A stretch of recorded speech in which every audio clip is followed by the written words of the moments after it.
With me, senior Congress leader from Assam, Gaurav Gogoi, who's been expressing his outrage, like many of us, in the context of what has happened in Dehradun in Uttarakhand, where a young, innocent 24-year-old boy, Angel Chakma, has ended up losing his life simply because some group of hoodlums thought that Angel had to prove his identity as an Indian national. Why should any Indian citizen living in any corner of this country be asked to prove his nationality?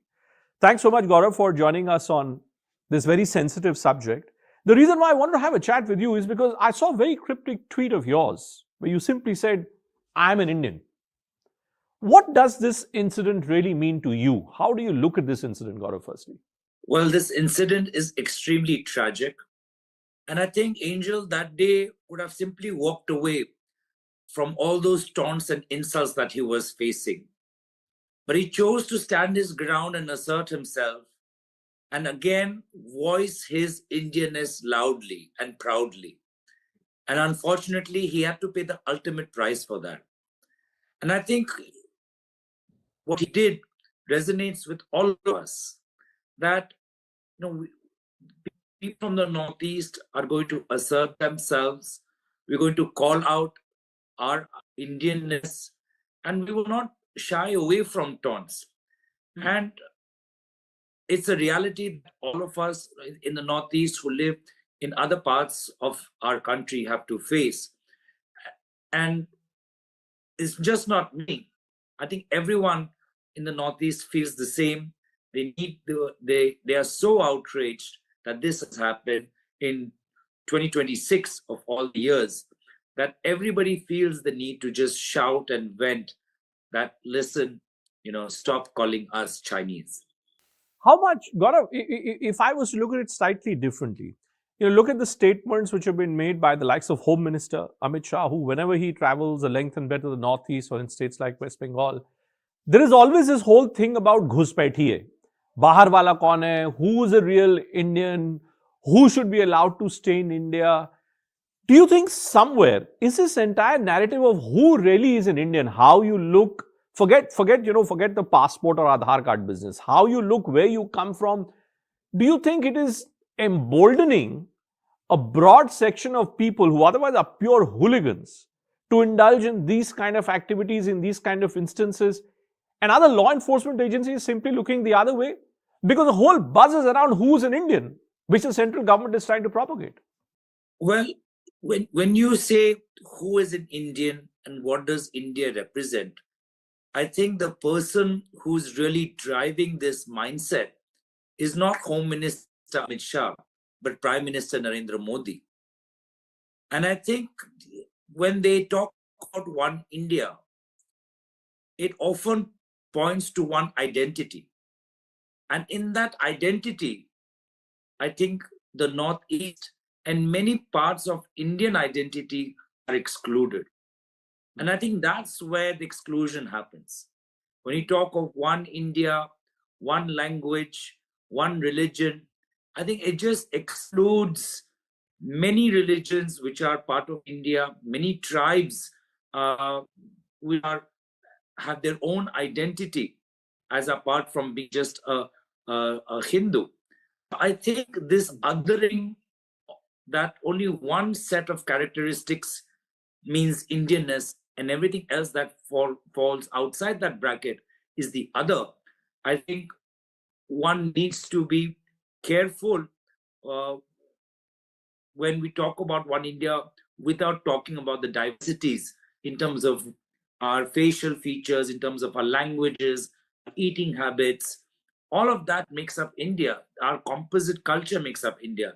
And I think that's something, the cultural education that this government is doing is narrowing the understanding of people of what India truly means. Is that the fundamental reason you would say why repeatedly? This is not the first time that an incident like this is being reported. We've seen instances like these being reported regularly in the heart of the national capital on previous occasions too. What do you think is the problem with the Northeast? Is it that the central government wants to push this entire narrative, as I said, of Ghuspaitiya, Bahar wala, coming into northeastern parts of the country, and people not being educated enough, people not getting enough information. Is there a contrast between these two narratives, which is leading to instances like these? Well, Bhupendra, in terms of Ghuspetia, that narrative was used in Jharkhand also by the Union Home Minister. It was used in Bihar also. Now it is for the Union Home Minister to say that in Jharkhand how many Ghuspetias they have caught, and now after Bihar, after coming back to power, how many Ghuspetias have they caught? So Ghuspetia is something for the Home Minister to say that after 10 years of being in power, and with most of the Northeast being part of the NDA, why are they saying Ghuspetia is an issue? Is it pointing to their own failures? That's something for them to answer. Secondly, the people of Northeast are always educating themselves about the rest of India. We're educating ourselves about Hindi, we learn how to speak Hindi. When we move to the south, we learn how to speak Kannada. We learn how to speak Tamil, Telugu. When we move to Maharashtra, we learn about Marathi culture, eat Maharashtrian food. So there is always an endeavor from the people of the Northeast to learn about other cultures. And I don't think that's being reciprocated to the same extent. Why do you think that's not happening? And that's why repeatedly I'm raising this problem of Ghuspet here, because the central government appears to have a narrative.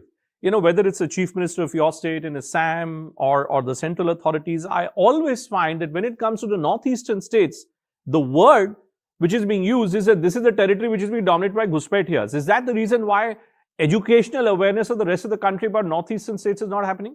I remember, back in the 80s, there used to be a lot of effort from the government of India through popular culture to really familiarize the people of India about the different cultures, the different dresses, the different dances. Now you tell me a single effort that this government is taking to do that, to push that educational outreach, to push that cultural outreach. I go back to the same thing, that I think it is the One India shell that they are trying to push, which is leading to this educational gap and a heightened sense of ignorance when it comes to the people of the Northeast. Now let's come back to this specific case of Angel Chakma. The NHRC has gotten involved in it. Various state authorities and central authorities have gotten involved in it. But I just saw a statement which has been made by the Dehradun police authorities, where they're now saying that actually this was not a case of racial slur, that this may well have been like a brawl. It's being literally converted into some kind of a drunken brawl.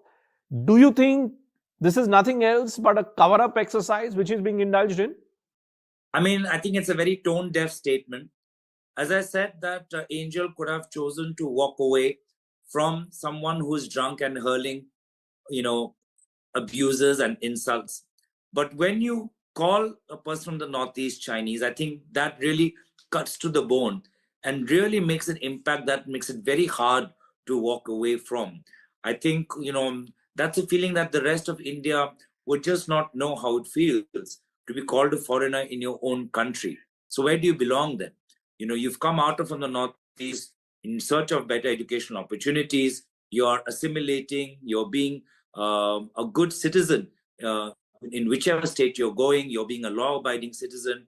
You're understanding the culture of the state where you're working.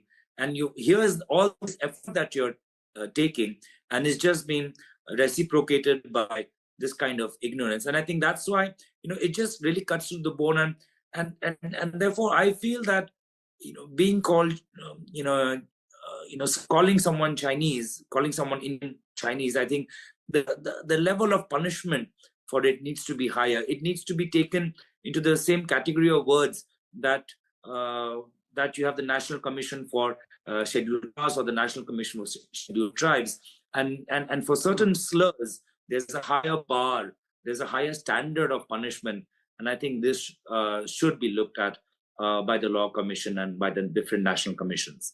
That's an interesting argument you make. Like let's say in the Hindi heartland, in UP or Bihar or in Madhya Pradesh, Rajasthan, Chhattisgarh, calling someone a right is technically speaking, it will fall under the ambit of the SC/ST Act. And there are some very, very harsh provisions around that. Are you suggesting that something similar should be done in cases like these where people coming from the northeastern states are looked at in a certain way or describe certain slurs in a certain way? I think Angel Chakma's case should be the case where the word Chinese, the slur Chinese, and the way it's used should feature in the and should attract the same punishment that calling someone in North India by the word that you use should attract the same punishment. This should be the benchmark case, and that's why while we are glad for the debates, we're really looking forward to the courts for a fast track justice, and we're really looking to the Union Home Ministry for elevating the punishment for calling someone Chinese. Okay, Gaurav, thanks so much for joining us and sharing all your thoughts with us.